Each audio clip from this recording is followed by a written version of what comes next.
पे विचार होना चाहिए। बच्चों की पढ़ाई पे विचार होना चाहिए। बच्चों की पढ़ाई पे विचार होना चाहिए। बच्चों की पढ़ाई पे विचार होना चाहिए। जिम्मेदारी जिसकी उससे बात होनी चाहिए। जिम्मेदारी जिसकी हो उसे बात होनी चाहिए। कुछ ऐसे बच्चे जो स्कूल नहीं आते हैं। ऐसे ऐसे बच्चे हैं जो स्कूल नहीं आते हैं। कुछ ऐसे बच्चे जो स्कूल नहीं आते हैं। कुछ ऐसे बच्चे हैं जो स्कूल नहीं आते हैं।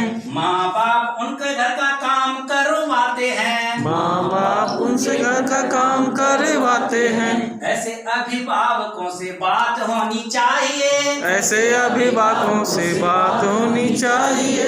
बच्चों की पढ़ाई पे विचार होना चाहिए। बच्चों की पढ़ाई पे विचार होना चाहिए। जिम्मेदारी जिसकी उससे बात होनी चाहिए। जिम्मेदारी जिसकी उससे बात होनी चाहिए।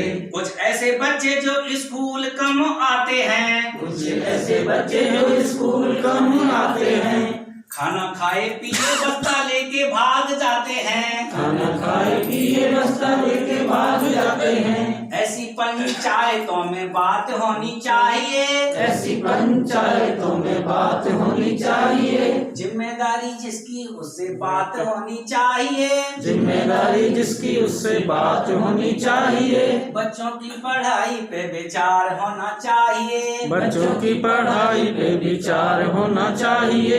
कुछ ऐसे बच्चे जो स्कूल रोज आते हैं। कुछ ऐसे बच्चे हैं जो स्कूल रोज आते हैं। कुछ ऐसे बच्चे जो स्कूल रोज आते हैं। कुछ ऐसे बच्चे जो स्कूल रोज आते हैं। बिन कुछ सीखे पढ़े घर को लौट जाते हैं। बिन कुछ सीखे पढ़े घर लौट जाते हैं। ऐसे शिक्षकों से सीधे बात होनी चाहिए। ऐसे सीधे शिक्षक से बात होनी चाहिए। ऐसे शिक्षकों से सीधे बात होनी चाहिए। ऐसे शिक्षकों से सीधे बात होनी चाहिए। बच्चों की पढ़ाई पे थोड़ा विचार होना चाहिए। बच्चों की पढ़ाई पे थोड़ा विचार होना चाहिए। जिम्मेदारी जिसकी उससे बात होनी चाहिए। जिम्मेदारी जिसकी उससे बात होनी चाहिए। बहुत बहुत धन्यवाद।